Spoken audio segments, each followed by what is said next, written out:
Friends, முட்டை gravy எப்படி செய்யுதுன்னு பார்க்கலாம் வாங்க. அதுக்கு தேவையான பொருள் பார்க்கலாம்.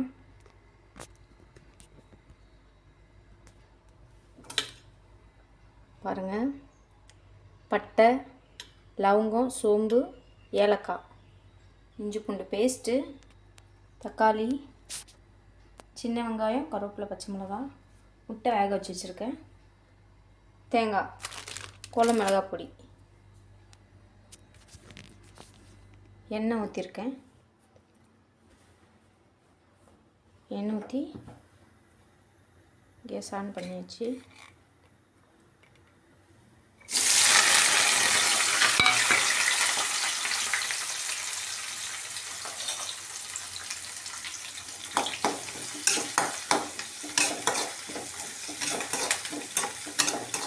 நல்லா அந்த வெங்காயத்தை வதக்குங்க.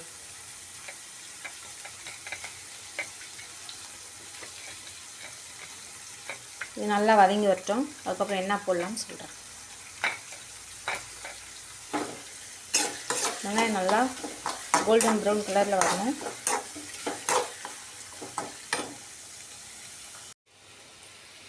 வெங்காயம் நல்லா வதங்கிடுச்சு பாருங்கள். இப்போ ஒரு 1.5 ஸ்பூன் இஞ்சி பூண்டு பேஸ்ட்,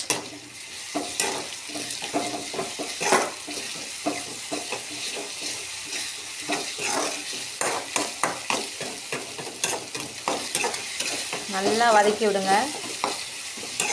வதக்கிறது தாங்க நல்லா டேஸ்ட் கொடுக்கும். வதங்கிடுச்சு. இப்போ தக்காளி போட்டுக்கோங்க.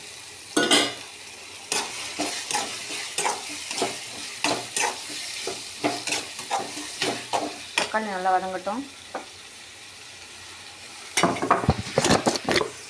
தக்காளி வதங்கிறதுக்கு தேவையான உப்பு போட்டுக்கலாம்.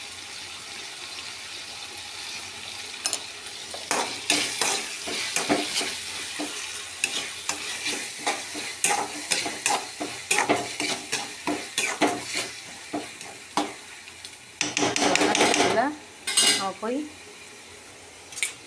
எடுத்து வச்ச தேங்காவை நம்ம பட்டை லவங்கெலாம் எடுத்து வச்சுருக்கோம் இல்லையா, அதையும் அது கூட போட்டு அரைச்சி எடுத்துகிட்டு வந்துடுவோம். தக்காளி நல்லா வதங்கி வச்சு பாருங்கள். இந்த மாதிரி நல்லா வதங்கி வரணும்.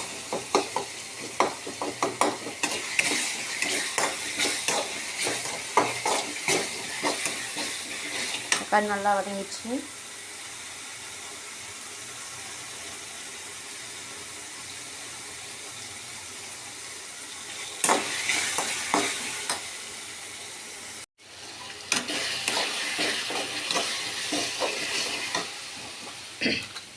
இதுக்கு தேவையான மிளகாத்தூள் போட்டுக்கலாம். தேவையான மிளகாத்தூள், கொஞ்சோண்டு காரப்பொடி,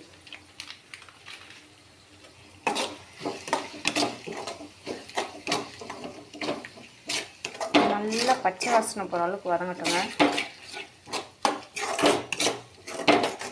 அப்போ தான் அந்த டேஸ்ட்டு கொடுக்கும்.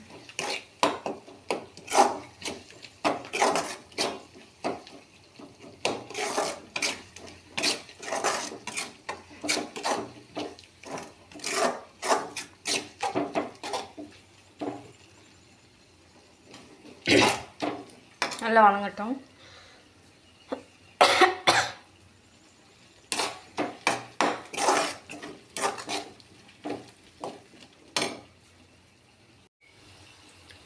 நல்லா வதங்கிச்சு பாருங்கள். இப்போ நம்ம தேங்காய், சோம்பெல்லாம் அரைச்சி வச்சுருக்கோம் இல்லையா, அதை ஊற்றிடுவோம்.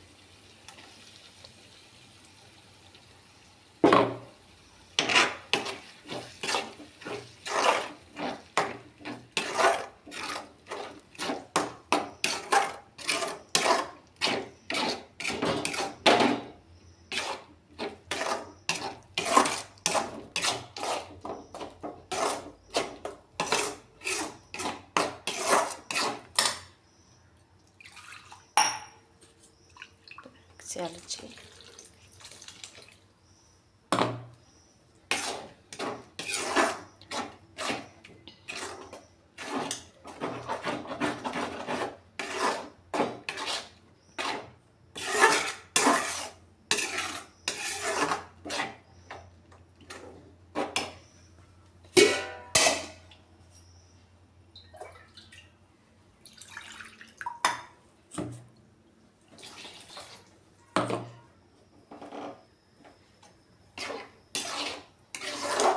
விட்டுலாங்க. அது நல்லா கொதிச்சு வரட்டும்.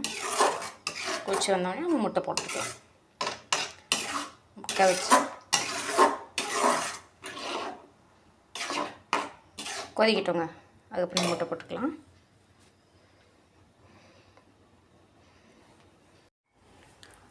குழம்பு நல்லா கொதிச்சு வந்துச்சு பாருங்கள்.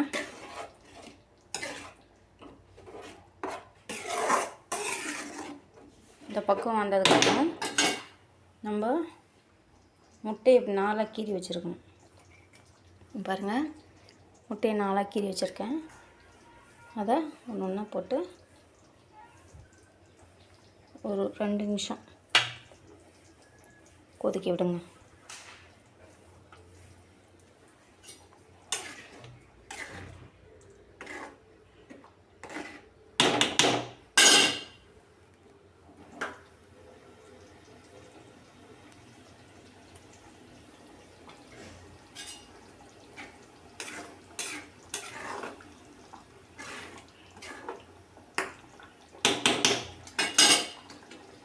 ரெண்டு நிமிஷம் கொச்சதுக்கப்புறம்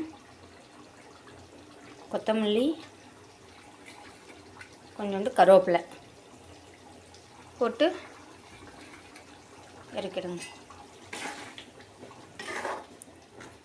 நீங்களும் வீட்டில் செஞ்சு பாருங்கள். இந்த வீடியோ உங்களுக்கு பிடிச்சிருந்தால் லைக் பண்ணுங்கள், ஷேர் பண்ணுங்கள், கமெண்ட் பண்ணுங்கள், சப்ஸ்கிரைப் பண்ணுங்கள்.